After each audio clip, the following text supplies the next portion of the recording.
Different Philippines cultural values and belief system. Importance of knowing belief system. Having a belief system can offer a sense of comfort, purpose, and connection to others. This is especially true during challenging times. Beliefs may affect the healing process and improve quality of life. So this only means that having a strong belief system may help us to surpass every challenges in life that we had. It helps us to understand the situation, organize it, and make sense about it. As belief system offer a sense of comfort, purpose, and connection, we can say that it will easily improve the quality of life of an individual, as well as the process of healing will be easy. It will increase individuals' well-being and personal growth. Importance of cultural values. Cultural values bind people together, which makes them strong and united. It makes people learn tolerance and understand brotherhood, which paves the path of social harmony, economic improvement, and physical well-being of the community and the others. Importance of knowing cultural values and belief systems. It promotes understanding by learning and understanding different cultures. You understand why people do things the way they do. When you identify with other people, you sympathize with their situation. What are the importance of knowing cultural values and belief system? By immersing ourselves in other culture beyond our own, we can learn about each other, where people came from, what their traditions are, and what they struggle with as a community. It also forces us to criticize assumptions held about our own daily life and practices, encourage incredible personal growth. Good day, everyone. The title of my report is all about different Philippines cultural values. So there are 9 cultural values differences. Number 1, individualism versus collectivism. Individualistic societies, people define themselves in terms of I and their unique attributes. Autonomy and independent thought are valued, and interests and goals of individual prevail over group welfare. In collectivistic society, people define themselves in terms of we and their group memberships. Members are integrated into strong, cohesive in groups. Social interdependence or collective harmony are valued.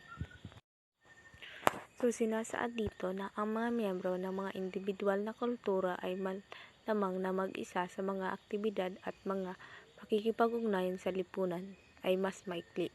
Ang mga miyembro ng collectivistic culture ay malamang na mas gusto ang mga aktibidad ng grupo. Ang mga pakikiugnayan sa lipunan ay mas mababa at mas matalik. Number 2, power distance. In high power distance society, hierarchical system of assigned roles organize behavior. Power distance is defined from below rather than above. In high power distance cultures, the less powerful member expect and accept inequalities. Power is perceived to provide social order, relational harmony, and role stability. The social hierarchy needs to further justification. High power distance society are differentiated into class. They have stable and scarce power bases. For example, land ownership. Upward social mobility is limited. In low power distance societies, members believe that inequality should be minimized. Power is seen as a source of corruption. coercion, and dominance. Sa number 2, sinasabi dito na ilang tao lamang ang may assist sa mga pagkukunan ng kaalaman at kasanayan. Ang iba't ibang mga pangkat ng lipunan ay may pagkakaiba-iba sa pakikilahok sa pamamahala. Kinikilala ng mga tao ang isa't isa bilang moral na katumbas ng mga nakabahaging pangunahing interes ng tao. Ang miyembro ay nagmamalasakit sa kapakanan ng iba at nakikipagtulungan sa isa't isa. Number 3, uncertainty avoidance. In weak uncertainty avoidance, society members are comfortable with ambiguous and unknown situations. They are tolerant of change. Members hold multiple ideas as valid and accept different viewpoints. So number 3, mas gusto ng mga miyembro ng mga hihinang uncertainty avoidance society ang mas kaunting mga panuntunan. Ang paglabag sa panuntunan ay pinapayagan. Ang mga palitan ay hindi formal. Mas gusto ng mga miyembro na umasa sa salita ng iba na kanilang pinagkakatiwalaan kaysa pumasok sa kontraktual na relasyon. Hindi sila nababahala sa kaayusan at pag-iingat na nakasulat sa record. Sa uncertainty avoidance society, meron din tinatawag na malakas na uncertainty avoidance society. Ang mga miyembro ay may mahigpit na paniniwala, may mahigpit na kaugalian sa pag-uugali, mga formal na panuntunin at batas, at hindi pagpaparaan sa mga ideya o pag-uugali na lumalabag sa panuntunan o hindi karaniwan. Number 4, orientation to time. Cultures with future orientation have a strong tendency and willingness to imagine future possibilities. Members set long-term goals, develop plans, and work hard and persevere to achieve their ambitions. Daily gratification and display a strong propensity to save and invest. So, may dalawang uri ang orientation. Una ay ang mga miyembro ng future-oriented na lipunan ay malusog sa psychological at mahusay na nababagay sa lipunan dahil pakiramdam nila ay may kontrol sila sa kanilang buhay, ngunit maaari nilang pabayaan ang kasalukuyang relasyon at obligasyon sa lipunan. Pangalawa ay ang mga miyembro ng short-term oriented na lipunan ay mas nakatuon sa kasalukuyan at nakaraan kaysa sa hinaharap. Pinapahalaga nila ang instant satisfaction.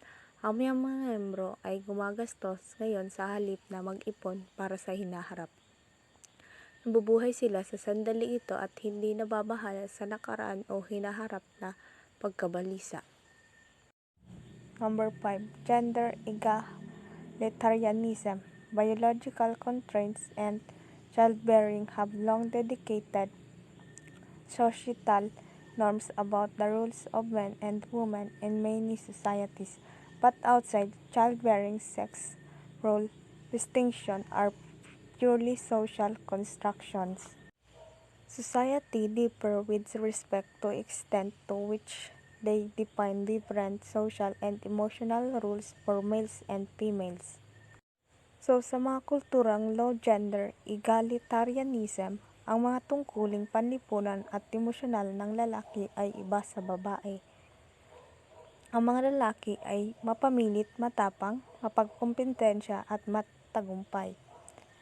Ang mga babae ay mahinhin, malambing at may malasakit sa kalidad ng buhay. Para naman sa mataas na kultura ng gender egalitarianism, ang mga tungkuling panlipunan at emosyonal ng lalaki ay katulad ng mga tungkulin ng babae. Ang mga kalalakihan at kababaihan ay mahihinhin, matulungin, maggiliw at may malasakit sa kalidad ng buhay at pag-aalaga sa mahihina. Gender egalitarianism. This is the biological constraints and childbearing have long dictated societal norms about the roles of men and women in many societies. But outside childbearing sex role, the extension are purely social construction. So, societies differ with respect to the extent to which they define different social and emotional roles for males and females. Assertiveness. This assertiveness is societies with low gender egalitarianism typically display high assertiveness. These societies value assertive, dominant, and tough behavior in both genders. Strength is admired, aggression is viewed positively. For example, aggression is associated with winning. Being versus doing. High doing orientated societies believe that people have control over their destiny. Anyone can succeed if they try hard enough. A doing orientation encourages self-assertion to master, direct, and change the natural and social environment to achieve group or individual goals. A being orientation stresses fitting into the world as it is. Members focus on appreciating and understanding the world rather than trying to change, direct, or exploit it. Important values include world peace, unity with nature, and protecting the environment. Humane orientation. In human orientation, the members of high human orientation societies believe that others are important. That concern extends to all people and all nature. High priority is given to altruism, benevolence, and love. Members are urged to be sensitive to all forms of racial discrimination. The need for belonging and affiliation motivates. Indulgence versus restraint. Indulgence-oriented societies encourage pleasure-seeking. These members pursue fun activities for the sake of personal enjoyment. In contrast, restrained societies believe that hedonistic pleasures needs to be curbed and regulated by strict social norms. The danger in stereotyping. No cultural group is homogeneous. There are individual differences in the thoughts and behaviors of members of every cultural. Judaism, founder Abraham, followers 15 million. Basic beliefs: there is one God. People serve God by living according to His teachings. God handed down the 10 Commandments to guide human behaviors. Sikhism, founder Guru Nanak, followers 25 million. Basic beliefs: there is one God. Souls are reborn. The goal is to achieve union with God, which a person does by acting selflessly, mediating, and helping others. Belief system: different cultures have different views on what is considered correct behavior, or have particular ways of conducting social interactions, and also have their own religions. All of these are a part of a belief system. Commonly, the term is associated with religion because religion is founded on belief. However, it can be associated with any kind of belief an individual or a society holds. Belief system example. Religion is the exist to fall from core belief system. Example. Religious texts define this belief that a follower of the faith should hold, like the Bible. For example, the stories that are told in this text help to give context to what this belief should be, helping an individual better understanding morality or what is considered and wrong, God and evil. If a person believes that society should strive towards renewable energy in cleaning the plastic, debris in the world's oceans, rivers, and lakes, this is a part of their personal belief system regarding how society should interact with the world around it.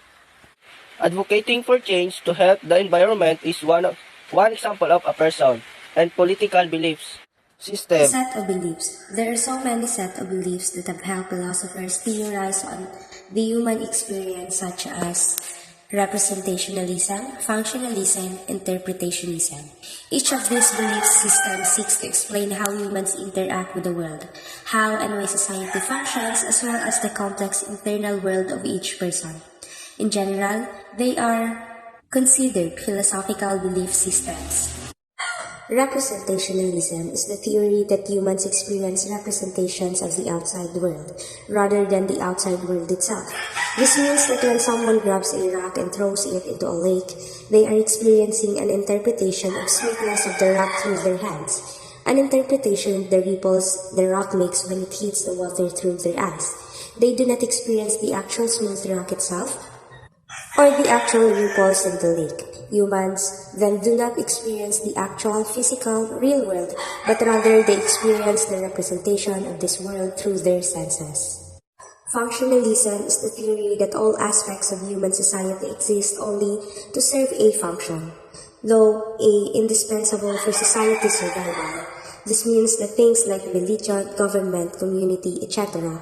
all serve a specific purpose in the lives of humans and nothing more. For example, societies around the globe create art in order to express their thoughts through the lenses of their culture. Functionalism argues that this creativity isn't something that comes from a divine source or from some innate human quality of the soul, but rather serves as a function for people and society. This function can be something like expressing thoughts and cultural ideologies, or it can be an attempt to learn about the world by studying it through art. It is also important to know that, unfortunately, not all belief systems are good or are used for good. For example, the Roman institution forcefully converted many of the peoples they conquered to Roman Catholicism, requiring those of the religions to confess to heresy or be subject to torture or execution. Morally wrong belief system involve racism, sexism, or bigotry of any kind. What is belief system? A belief system is a set of codes or principles that helps people inform themselves of the world around them. It helps them interpret the world and act in a way that aligns with their beliefs. What are some examples of belief systems? Religions are excellent example of belief system as there are hundreds of them on the planet. Religion serves to outline principles for followers to adhere to, like treating another as one would treat themselves. What is a personal belief system? A personal belief system is a set of beliefs that an individual holds about the world, society, and many other things. For example, it can be within someone's personal belief system to never follow the concerns of page in a book,